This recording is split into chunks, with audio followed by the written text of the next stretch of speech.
Hi, I'm Alex Udris from Boldmethod, and a couple of days ago, we got a great question. And that's this: why do my controls shake during a stall? And the answer is really simple. There's turbulent airflow coming off the back of your wing, and that strikes your horizontal stabilizer or your stabilator on your tail, and that causes your yoke to shake.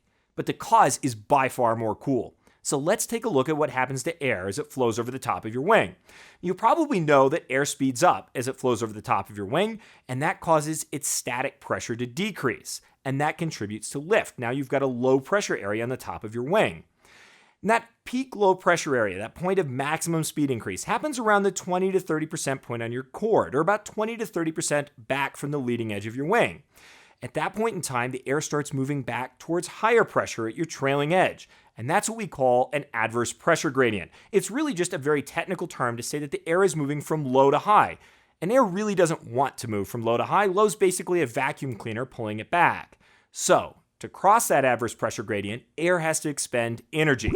And once it runs out of energy, it separates and causes turbulent airflow. And that point of separation is where the wing stops producing lift. Now, you always have turbulent flow coming off your wing. At low angles of attack, it's happening at the trailing edge. But as you increase your angle of attack, you're strengthening that adverse pressure gradient, and the air has to fight harder and harder to move back, and it runs out of energy sooner and sooner.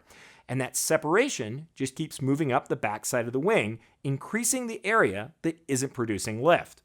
At some point, at some angle of attack, any increase will move that separation so far up the wing that your total lift drops. And that's what we call a stall. You'll notice the wing is still generating lift.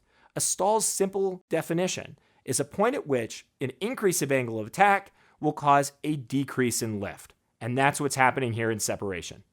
Now, there are a lot of neat things that we can do to keep the airflow attached, and in some cases, we'll actually put something on the wing to help it separate earlier. But those are great topics for another video.